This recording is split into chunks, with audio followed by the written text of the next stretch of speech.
Позади вас находится светло-зеленый контейнер. Поясните по данному контейнеру.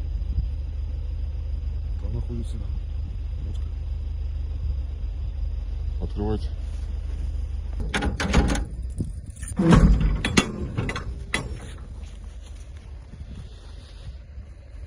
Поясните по данным ящикам, что в ящиках находится.